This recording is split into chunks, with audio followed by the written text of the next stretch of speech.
কিয়ামতের কঠিন ময়দানে সকল উম্মতরা হয়রান হয়ে যাবে। কিয়ামতের কঠিন ময়দানে সকলেই হাসরের মাঠের কঠিন বিভীষিকাময় ময়দানে সকলে অস্থির হয়ে যাবে। সূর্যের তাপের কারণে তাদের গায়ের ঘাম ঝরতে থাকবে। এক পর্যায়ে সকল উম্মত একত্রিত হয়ে আদম আলাইহিস সালামের কাছে যাবে, বলবে, ইয়া রাসূলুল্লাহ, আপনি তো প্রথম নবী, আদম নবী, আমাদের আদি পিতা নবী। আপনি একটু এই কঠিন বিভীষিকাময় কঠিন হাসরের মাঠের এই সূর্যের তাপ আর সহ্য হচ্ছে না। আল্লাহ রাব্বুল আলামিন যদি বিচার কার্য শুরু করতেন, যে কোনো একটা ফয়সালা হয়ে যেত, তাহলে আমরা মুক্তি পাইতাম। আদম আলাইহিস সালাম সেই উম্মতকে ডাক দিয়ে বলবেন, আমার জীবনে একটা অন্যায় রয়েছে, আমি এখনো পর্যন্ত নিশ্চিত নয় যে আল্লাহ রাব্বুল আলামিন আমাকে সেই অপরাধটা ক্ষমা করছেন কিনা। সুতরাং এই কঠিন কিয়ামতের কঠিন হিসাবের ময়দানে আমাকে দিয়ে আল্লাহর সামনে সুপারিশ চলবে না। আদম আলাইহিস সালাম বলবেন, তোমরা যাও, নূহ আলাইহিস সালামের কাছে যাও। নূহ আলাইহিস সালাম অপরাগ হয়ে যাবেন। ইব্রাহিম খলিলুল্লাহর কাছে যাওয়া হবে, ইব্রাহিম খলিলুল্লাহ অপরাগ হয়ে যাবেন। ঈসা রূহুল্লাহর কাছে যাওয়া হবে, ঈসা রূহুল্লাহ অপরাগ হয়ে যাবেন। আখির নবী হযরত মুহাম্মদ মুস্তাফা সরকারে দো জাহার কাছে যায় সকল উম্মত শরণাপন্ন হবে। যে বলুন সুবহানাল্লাহ। আল্লামা হাকিম আখতার সাহেব রাহমাতুল্লাহ আলাইহি বলেন, যারা নাকি দোকানপাটে রাস্তাঘাটে ঘোরাফেরা করে ঘরে বসে থেকে বয়ান শুনবে, তাদের শুধু জানা হবে, সামাআত হবে, এলেম অর্জন হবে। কিন্তু যিনারা নাকি আলেমের সামনে বসে আলেমের চেহারা দেখে দেখে আলেমের সামনে বসে কোরআনের মজলিসে এই আহরণগুলো করবে, আল্লাহ রাব্বুল আলামিন তাকে দুইটা পুরস্কার দান করবেন। এক নাম্বার হলো কোরআনের ইলম দান করবেন, দুই নাম্বার আলেমের সামনে বসে থেকে শোনার কারণে, আলেমের চেহারা দেখার কারণে, বুজুর্গদের নেক নজর লাগার কারণে আপনাকে আল্লাহ মাফ করে দিবেন। যদি বলুন সুবহানাল্লাহ। এই জন্য আসুন আমরা সকলেই আজকের এই কোরআনের মজলিসে আলেমদের নজরের সামনে বসে বসে বয়ান শোনার তৌফিক দান করুন। সকলে বলি আমিন। আমরা হলাম একজন শ্রেষ্ঠ নবীর উম্মত। আমরা শ্রেষ্ঠ নবীর উম্মত হতে পেরেছি। আজকে রবিউস সানির শেষ দিন, 29 রবিউস সানি, সিরাতুন নবীর মাস চলে যাচ্ছে। কিন্তু আমার আপনার মাঝে কি সিরাত, কি সুন্নত বাস্তবায়িত হয়েছে, এই মাসগুলো চলে যাওয়ার পরে আমার জীবনে কি কর্ণপাত হয়েছে, এই জিনিসটা আমাদের দেখার বিষয়। আসুন আমরা সকলেই এই পবিত্র সিরাতুন নবী সাল্লাল্লাহু আলাইহি ওয়াসাল্লামের মাসে সংকল্প করব, আল্লাহ তাআলা আমাদের সকলকে যেন আমার নবীজির আদর্শ অনুযায়ী চলার তৌফিক দান করুন। সকলে বলি আমিন। আমরা একজন শ্রেষ্ঠ নবীর উম্মত। কেমন শ্রেষ্ঠ নবী? আল্লাহ রাব্বুল আলামিন কোরআনে কারিমে নাযিল করেন, ওমা আরসালনাকা ইল্লা রাহমাতাল লিল আলামিন। আল্লাহ রাব্বুল আলামিন কোরআনে কারিমে ঘোষণা করেন, আমি আমার নবী হাবিবুল্লাহকে দুনিয়ার সকলের জন্য রহমত স্বরূপ প্রেরণ করেছি। সকল মানুষের জন্য রহমত স্বরূপ। শুধু তাই নয়, আমার আপনার নবী শ্রেষ্ঠ।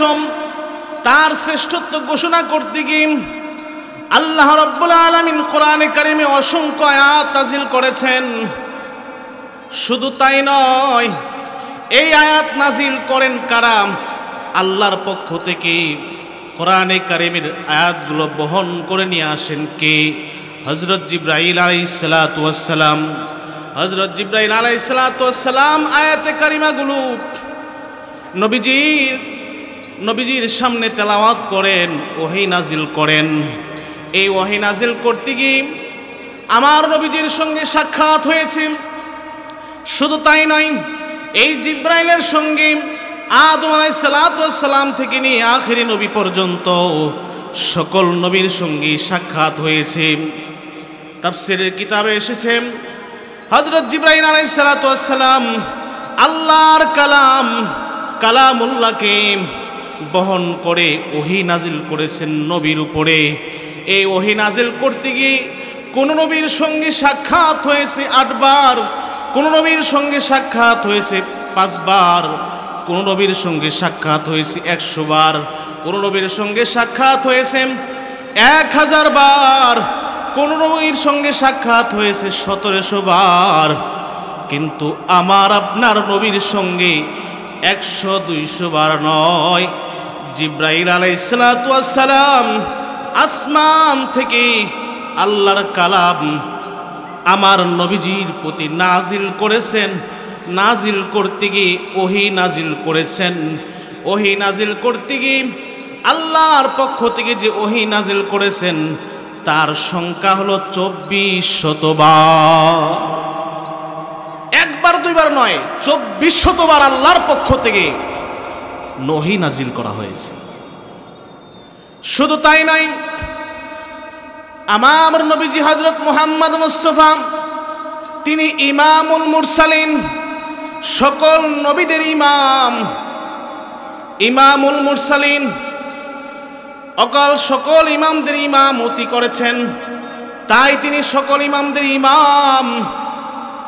এখানে যারা মুসল্লি আছেন সকল মুসল্লিদেরকে যিনি ইমামতি করবেন তিনি হলেন সকল মুসল্লিদের ইমাম। ইমামতি না করা পর্যন্ত সকল মুসল্লিদের ইমাম হওয়া যায় না। কিন্তু আমার নবীজি সাল্লাম তিনার বেলাও তাই, সকল নবীদেরকে ইমামতি করা ছাড়া তিনিও ইমাম হতে পারেন না। এই ইমামতির স্থানটা কোথায় হয়েছিল? আজকেকার বর্তমান সময়ের সবচেয়ে আলোচিত ফিলিস্তিনে মসজিদে আকসার মধ্যে, যেই মসজিদে আকসার আশেপাশে গাজাতে ইহুদিরা বিভিন্নভাবে নির্যাতন করে, পাখির মতো গুলি করে, বম্পিং করে পুরা দেশটাকে ঝাঁঝরা করে দেওয়া হচ্ছে। এই মসজিদে আকসার মধ্যে আমার নবীজি হযরত মুহাম্মদ মুস্তাফা সরকারে দো জাহার ইমামতি করেছে। শুধু তাই নয়, মসজিদ আকসার মধ্যে 3টা স্থান আছে সবচেয়ে সম্মানিত। একটা জায়গার নাম হলো, এই 3টা স্থানে সকল মুসলমানের কাছে প্রিয়। একটা নাম হলো কুব্বাতুন নবী সাল্লাল্লাহু আলাইহি ওয়াসাল্লাম, আরেকটা জায়গার নাম হলো কুব্বাতুস সিলসিলা, আরেকটা জায়গার নাম হলো কুব্বাতুস সাখরা। যারাই বাইতুল মুকাদ্দাসে সফর করতে যায় তারাই এই 3টা জায়গায় সম্মানিত জায়গার মধ্যে যায় নামাজ পড়ে। এই 3টা জায়গার মধ্যে থেকে একটা জায়গার নাম হলো কুব্বাতুন নবী। যেই কুব্বাতুন নবী জায়গার মধ্যে আমার নবী থেকে নিয়ে সকল নবী ঈসা আলাইহিস সালাতু ওয়াস সালাম, শুধু তাই নয় ইব্রাহিম আলাইহিস সালাতু ওয়াস সালাম, আখেরি আমার নবী আপনার নবী হযরত মুহাম্মদ মুস্তাফা সরকারে দো জাহাঁ মেরাজের রজনীতে ওই কুব্বাতুন নবীর জায়গার মধ্যে দাঁড়াইয়া ইমামতি করেছে। এই জন্য কোরআনে কারীম আল্লাহ বলেন সুবহানাল্লাযী আসরা বিআবদিহি লাইলাম মিনাল মসজিদিল হারাম।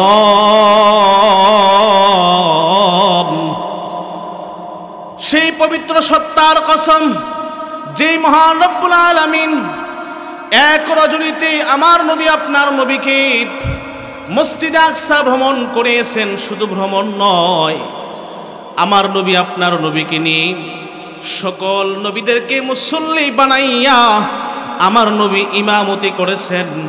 ইমামতি করার দ্বারাই আমার নবীজির একটা সিফাত ওই দিন থেকে লেগেছে।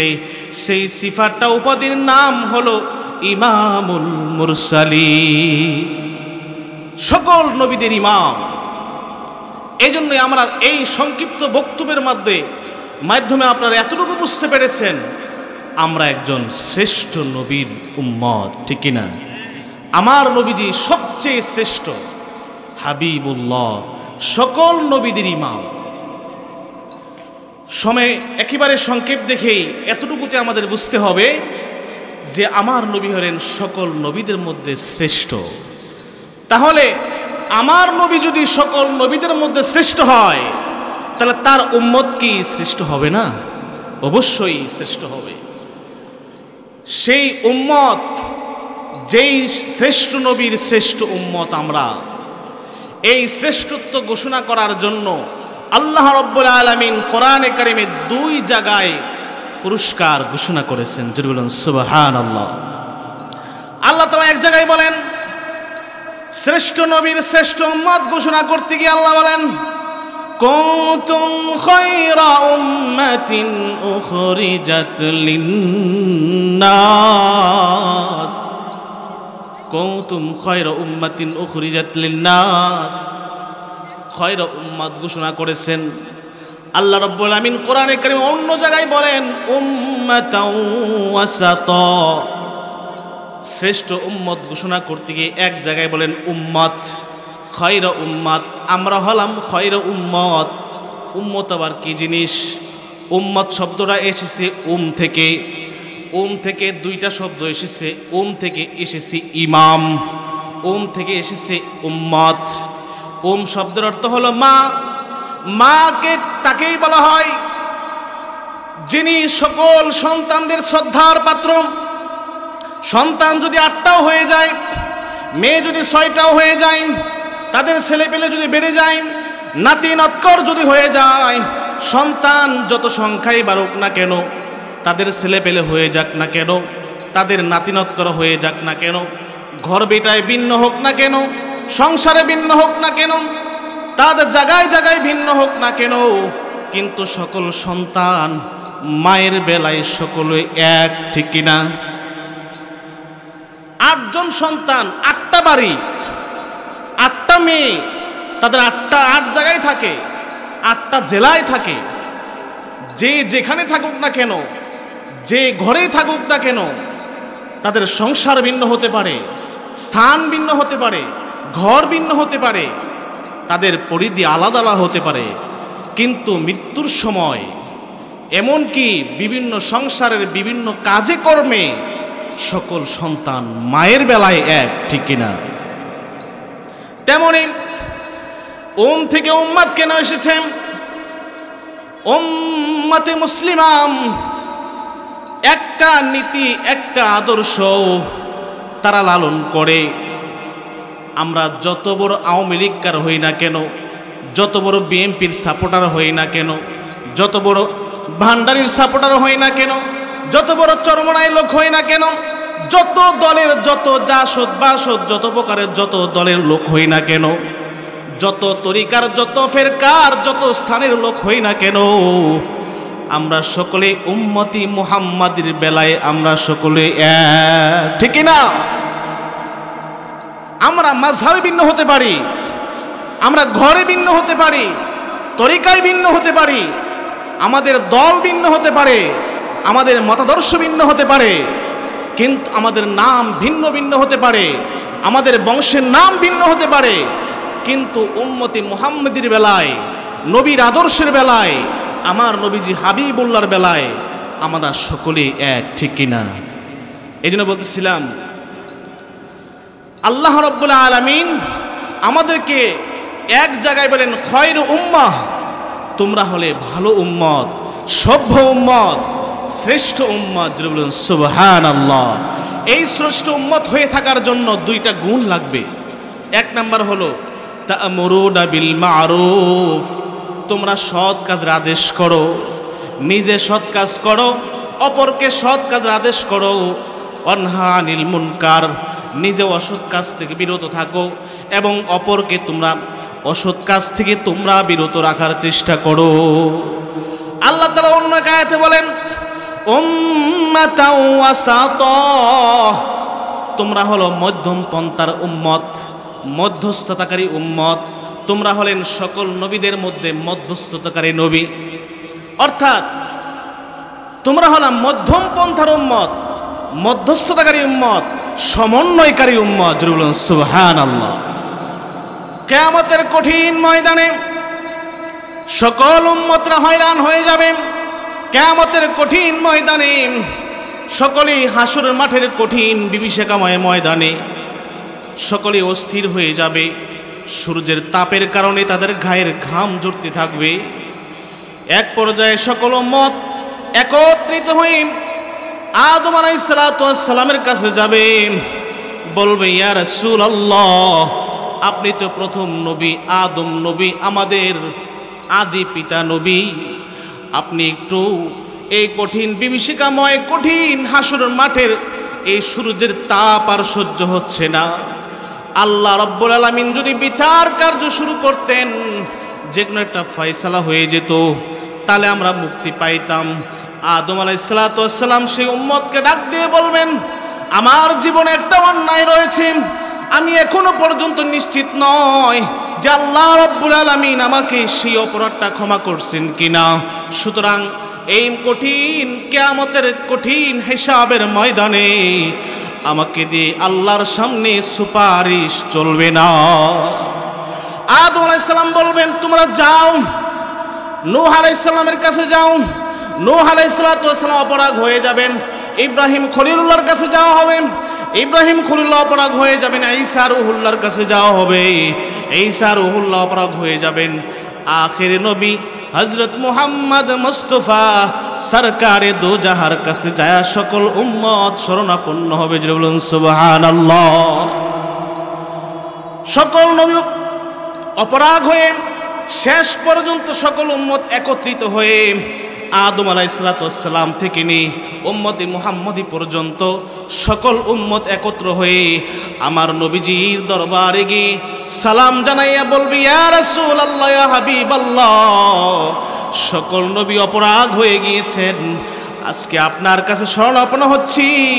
এই কঠিন হাসরের ময়দানে আপনি যদি একটু সুপারিশ করতেন, তাহলে আল্লাহ রাব্বুল আলামিন কঠিন ময়দানের হিসাব কার্য শুরু করতেন, আমরা একটু হলেও নিস্তার পেয়ে যেতাম।